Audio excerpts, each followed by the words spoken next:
just learned something that you shouldn't do, and I thought I would share it with you. So,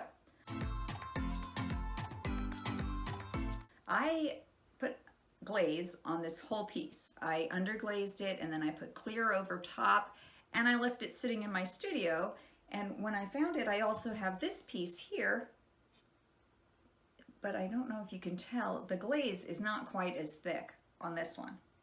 Okay, this one actually has a painting underneath that you can't see because the clear glaze, I'm using Sahara Liquid Glazes by Amaco, and this is a lead free, it's called Zinc Free Clear, which means when I put this on top of my underglaze, it's not going to get that like milky white or milky clear translucent coating. It's going to actually be super crisp, clear, beautiful. So that's why I use that kind. But the stupid mistake was leaving this sitting out and me not knowing what was on it. And so I sat here kind of frozen thinking, should I fire it and see if it had something on it and take that chance?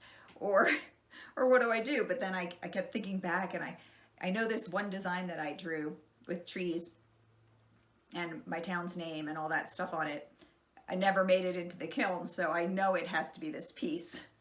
So don't make this mistake. Keep track of what stage your pieces are at. Luckily, I had written in pencil the place where I sat this 3 coats of clear. I wrote on top. So if I put clear on, that means it's done. During my last video, I was working on this. Life is Beautiful. And now I'm going to put color in. So the backside I have already underglazed in purple. And as you can see here, I wiped off the foot because underglazes can actually stick to your kiln shelf, even with kiln wash. They can get stuck. And I've had it happen. I actually even made, I did jet black underglaze, which is the stickiest of all the underglazes as far as I can tell.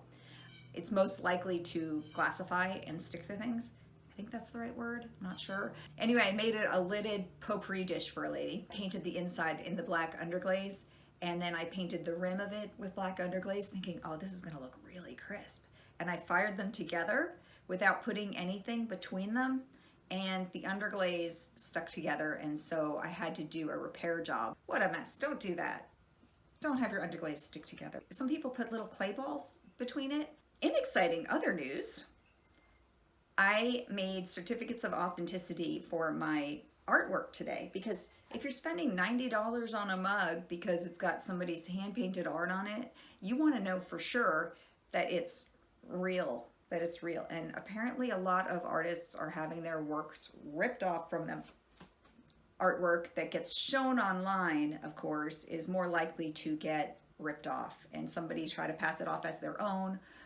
Or I've heard this terrible thing, somebody making an actual mold of other people's stuff and trying to pass it off as theirs. Or just copying the style, which is also kind of tacky. You know, get your own style, do your own thing, right? You can do it. If you lack the creativity to come up with your own ideas, then this maybe isn't your thing, you know? Do your own work. Of course, everybody's painted, you know, a bicycle with flowers on it. You just put your own spin on it. They're everywhere. They're, you know, people didn't invent a house, so if I paint a house, I'm not like cheating off somebody's art by painting a picture of a house. What I'm saying is like recreating people's work. Oh my God, what was that? I think the dogs are fighting outside. There is a possum that was living underneath my studio, and George and the possum got in a little fight. The possum had to move. George and Henry are my dogs, by the way. I should show you a picture of my dogs right here. When I first started underglazing, I used to put 3 coats on every section, and it was really hard to keep track of. And I didn't particularly like the very solid look of that. So what I've started doing is a kind of more of a watercolor feel.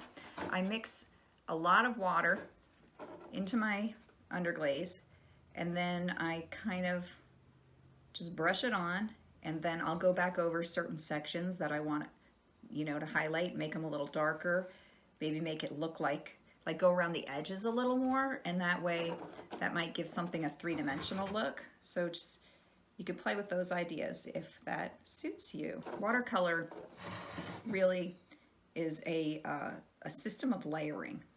A good watercolor painting has lots and lots of glazes or layers of color. I think above here,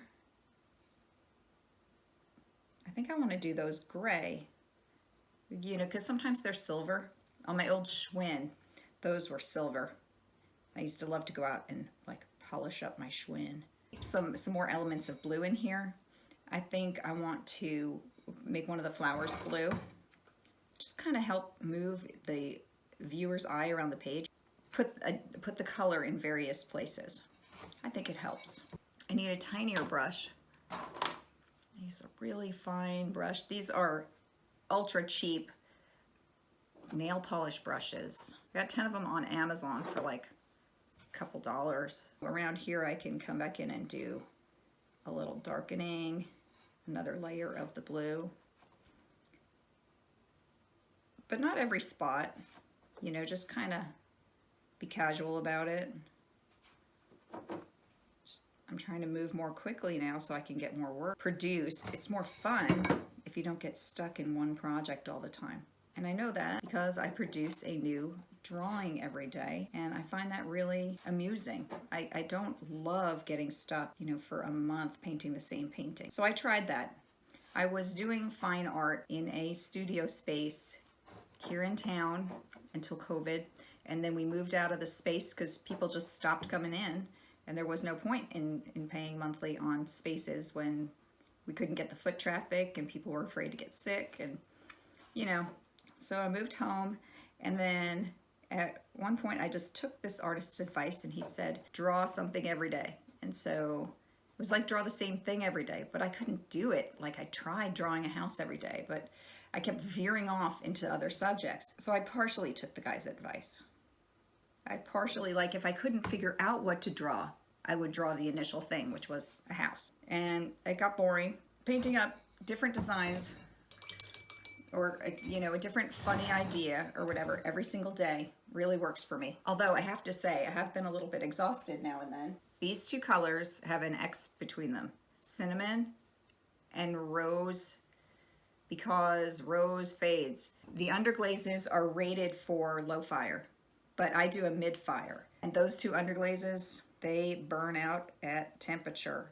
You know those expensive pencils, underglaze pencils? But they're really pricey. They're like $15 a piece. And I would say, A, worth it. B, Prismacolors, and you pick the dark browns and blacks. Some of those colors actually work as underglaze pencils. So I encourage you to make a test tile and save some money. I wanted white wall tires. So if I just do gray around the edges, then I'll end up with white wall tires. This is my adorable bottle. It's got illustrations on it, and I found it very motivating to do my work to see this water bottle. I don't normally go out and spend a bunch on a bottle, but that one spoke to me. Sometimes you just got to get yourself a thing that motivates you. Do you ever buy yourself things to motivate yourself? Like maybe if you want to exercise and you say, well, if I get new sneakers, then I'll exercise. If I see something that just says, oh my gosh, you know, one day my illustrations could end up on products all over the world. Wouldn't that be so cool? That's called getting licensed. Pick up my brand. So you guys, I'm super excited because we're almost to 1,000 subscribers, which is great. I just need more watch time. Whatever you can do to help me get more watch time. Once I get watch time, 4,000 hours of watch time, I think I'm only at 2,800 hours of watch time, which is also pretty amazing. But my channel is a year old, and it's time to mature the channel at this point. And I really could use to get to 4,000 hours of watch time that I can get paid for commercial advertising. It would help me so I don't have to work so hard. And it also is a motivator. Once you're monetized, then you're motivated more to make quality videos. The fact is, a commercial's coming on whether or not I get monetized. It's up to YouTube whether or not they place a commercial in front of the video. I am looking forward to that day when I can say I have 2 monetized channels. I have one that's really awesome. The success of my first channel is largely due to the fact that this famous YouTuber saw one of my videos and used pieces of my video in her video. She didn't ask me, she didn't whatever, she just did it, and all of a sudden, one day, I'm at this art show and I'm showing my pottery and I'm hand building this teapot, and my phone starts blowing up. Like, all these people started commenting on my video.